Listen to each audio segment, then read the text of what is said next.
صلی اللہ علیہ یا رسول اللہ وسلم علیہ یا مدینے میں یہ لوگ رہتے رہے 20 سال تک امیر معاویہ کا دور حکومت رہا، اور اس 20 سال میں حضرت امیر معاویہ رضی اللہ تعالیٰ عنہ نے دین کی خاطر جو ذمہ داریاں امام حسین کے سپرد کی، امام حسین نے پوری ایمانداری اور ذمہ داری کے ساتھ اسلام کی خدمت کی، اور امیر اسلام کی، امیر شام کی اطاعت و فرمانبرداری کی۔ امیر معاویہ رضی اللہ تعالیٰ عنہ نے جو کچھ ان کی خدمت میں نذرانے پیش کیے، امام حسین نے اسے قبول کیا، اسلامی طور پر چلتے رہے۔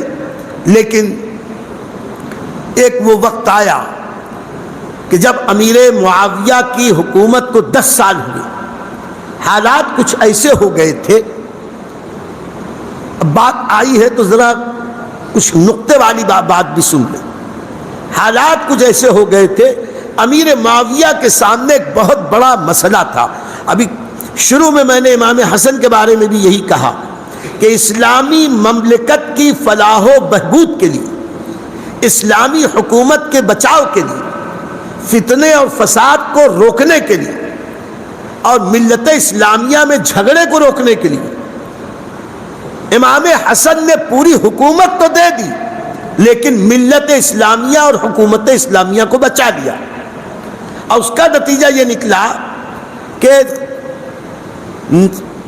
رسول پاک صلی اللہ علیہ وسلم کے دور سے لے کر عثمان غنی کے دور تک اسلام جس تیزی سے ترقی کر رہا تھا، پھیل رہا تھا، یہ آپس کی خانہ جنگی کے دور میں اسلام کا پھیلاؤ رک گیا، تبلیغ رک گئی، اور یہ مسلمان آپس ہی میں لڑ رہے تھے۔ تو یہ داخلی انتشار کی وجہ سے خارجی طور پر اسلام ترقی نہیں کر پا رہا تھا۔ یہی غم تھا کہ امام حسن نے سب کچھ تیاگ دیا تاکہ اسلام نانا کا دین اور ترقی کرے، اور یہی خلجان امیر معاویہ کو پیش آیا۔ امیر معاویہ نے 10 سال تو اچھے سے حکومت کی، اسلامی سلطنت کو بڑے ہی جاندار شاندار طریقے سے چلایا۔ اگرچہ وہ خلافت راشدہ نہیں ہے ہم اہل سنت کے نزدیک، ان کا دور حکومت وہ ملوکیت ہے، سلطنت ہے، مسلمانوں کی سلطنت ہے، لیکن وہ اتنی بابرکت تھی کہ تاریخ گواہ ہے کہ امیر معاویہ کے 20 سالہ دور میں اسلام نے جو ترقیاں کی ہیں وہ سنہرے حروف سے لکھے جانے کے لائق، جو امن و چین کا ماحول، جو پرسکون ماحول، جو خوشحالی کا ماحول، جو اسلام دور دراز خطے تک پہنچنے کا ذریعہ بنے، یہی امیر معاویہ اس زمانے پہلی بار بحری بیڑا بنا کر عیسائی دنیا کی اور یورپ کے ناک میں دم کر دیا ہے۔ تو امیر معاویہ رضی اللہ تعالیٰ نے پہلی بار اسلامی سلطنت میں بحری بیڑا انہوں نے قائم کیا، اور بہت کچھ کیا۔ اور کیوں نہ کرتے کہ ان کو نبی کی دعا ملی تھی، نبی کی دعاؤں کے صدقے ان کو یہ سب ملا تھا۔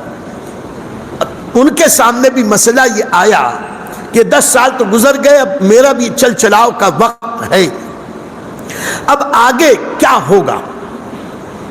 کیونکہ ماضی میں حضرت علی، حضرت طلحہ، حضرت زبیر، بی بی عائشہ اور حضرت امیر معاویہ کے درمیان غلط فہمیوں کی بنیاد پر جو کچھ ہو چکا تھا، تو اس دور خیر القرون میں ہوا تھا۔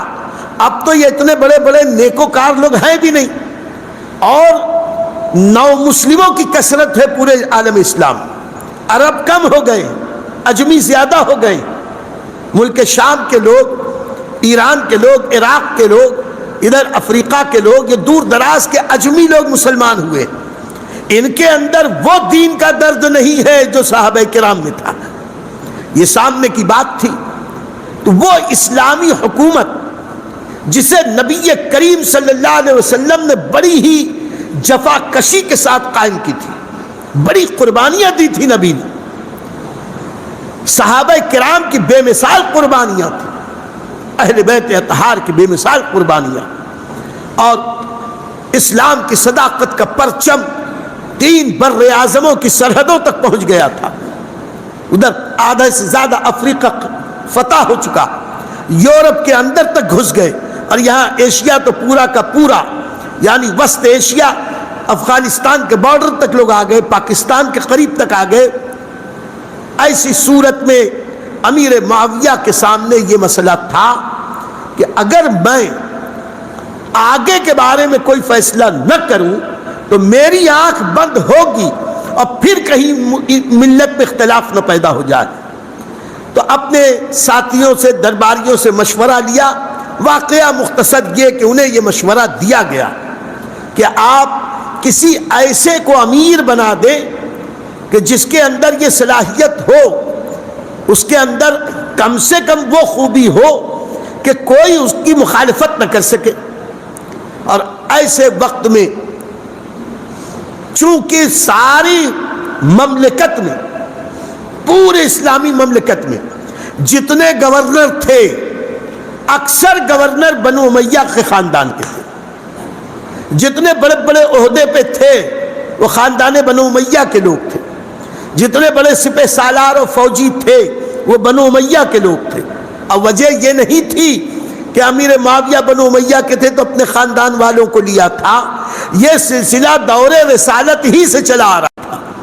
نبی کریم صلی اللہ علیہ وسلم نے فتح مکہ کے بعد گورنر بنائے ہیں تو بنی ہاشم کو نہیں بنایا، جب بھی بنایا تو دوسروں کو بنایا، اور نبی کے بعد سب سے پہلے خلیفہ بھی ہوئے بنی ہاشم کے نہیں، بنی تیم کے ہوئے۔ اس کے بعد دوسرے خلیفہ بھی بنی ہاشم کے نہیں، بنو عدی کے ہوئے۔ اس کے بعد تیسرے نمبر پہ خلیفہ بنو امیہ کے ہوئے۔ تو بنو امیہ کے اندر یہ خوبیاں تھیں کہ وہ لوگ سیاسی تدبر بہت رکھتے تھے، اور بنی ہاشم نبی کے گھرانے والے یہ تو سب اللہ والے لوگ تھے، بس اللہ کی راہ میں لٹاؤ، روزہ، نماز، حج، زکوٰۃ، بس نبی کا دین، نبی کی شریعت۔ ایسے میں اگر امیر معاویہ کسی بنی ہاشم کے طرف اشارہ کرتے کہ ان کو سردار بناؤ، تو پوری مملکت کے جتنے بڑے بڑے سپہ سالار اور گورنر ہیں یہ تو سب بنو امیہ کے تھے۔ ایسے وقت میں کسی نے یہ مشورہ دیا کہ آپ اپنے بیٹے یزید کو اپنا ولی عہد اور نائب بنا دو۔ امیر معاویہ رضی اللہ تعالیٰ عنہ سوچنے لگے اور کہنے لگے کہ یہ کیسے ممکن ہے؟ کہا کہ اس لیے کہ یہی ایک وہ شخص ہے کہ جس پر مملکت کے پورے دور دراز خطے میں سوائے حجاز سب لوگ خاموش ہوں گے، آپ کی بات کا کوئی جواب نہیں دے گا۔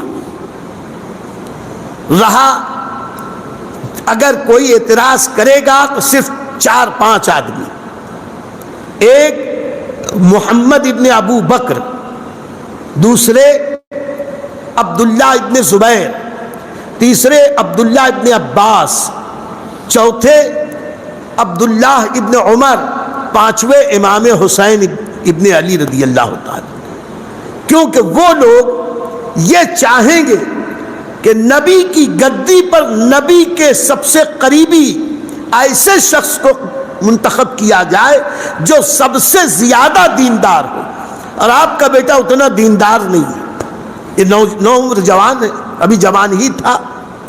اور دوسری بات، یزید بڑا لمبا چوڑا موٹا بڑی توند والا عجیب قسم کا بدحیت کا قسم کا انسان، اور طبیعت کا بھی خراب تھا، لیکن وہ امیر معاویہ اور عوام کے سامنے بڑا بھولا بنا ہوا تھا، جہاد کے میدان میں بھی جاتا تھا۔ امیر معاویہ کو خبر نہ تھی کہ میرا بیٹا ایسے ایسے کرتوت والا ہے، اللہ کی مرضی تھی، قضاء اور قدر کا معاملہ تھا۔ امیر معاویہ نے 10 سال وصال سے 10 سال پہلے سارے مملکت میں اعلان کر دیا کہ یزید کو میں اپنا ولی عہد بناتا ہوں، اس کی بیعت کرو۔ دور دراز کے خطوں والوں نے بیعت کر لی، یزید کو لے کر امیر معاویہ آئے حج کرنے، اور امام حسین کو، عبداللہ ابن عمر کو، ابن زبیر کو، ابن عباس کو، اور محمد ابن ابی بکر کو، ان سب کو بلایا اور سب کو جمع کر کے کہا کہ میں اس سال اس لیے آیا ہوں کہ ولید کی ولی عہدی کی بیعت کر لو۔ ان پانچوں نے انکار کر دیا۔ کسی نے کہا کہ کیا آپ اسلامی قانون کے مطابق امیر کا انتخاب کرنے کی بجائے قیصر و کسریٰ کے طرز پر باپ کے بعد بیٹا، بیٹے کے بعد پوتا والی روایت قائم کرنا چاہتے ہیں؟ ہم ان کی بیعت نہیں کریں گے۔ ابن زبیر نے کہا کہ آپ کہتے ہیں بیعت کرو، ہم نے تو ایک بیعت آپ کے ہاتھ پہ کر لی ہے، تو کیا آپ معزول ہو گئے ہو کہ دوسری بیعت کروا رہے ہو؟ اگر ہو تو بول دو میں معزول ہو گیا ہوں۔ حضرت امیر معاویہ چونک گئے کہ یہ معزول ہو گئے ہیں، اگر یہ کہتے تو پھر تو معاملہ ہی صاف ہو جا۔ کہا ایسی تو کوئی بات نہیں۔ خیر 10 سال پہلے امیر معاویہ نے یزید کو اپنا ولی عہد بنایا۔ اس وقت تک امیر معاویہ کو یا عام لوگوں کو کچھ پتا نہ تھا کہ یزید کس قماش کا آدمی ہے۔ ابھی تو وہ جہاد میں بھی جاتا تھا، نمازیں بھی پڑھتا تھا، سب کچھ کرتا تھا، لیکن فطرت اس کی خراب تھی۔ نتیجہ یہ نکلا کہ امام حسین نے، ابن زبیر، ابن عباس وغیرہ نے انکار کیا تو امیر معاویہ نے بھی کسی کے ساتھ کوئی زیادتی نہ کی۔ کہا نہیں مانتے نہیں مانتے، چلو جانے دو، پوری دنیا تو مان دو۔ اور پھر ہوا وہ وقت کہ سن 60 ہجری میں رجب کے مہینے میں حضرت امیر معاویہ کا وصال ہو گیا۔ وہ معاملہ دب گیا ولی عہدی کا۔ امیر معاویہ کا جب وصال ہوا اس وقت تک اسلامی سلطنت میں ہر طرف امان تھا۔ جیسے ہی وصال ہوا ملک شام کا سیریا، دمشق جس کے کہتے ہیں دمشق، تو اس دمشق میں تخت حکومت مسلمانوں کا دارالسلطنت تھا۔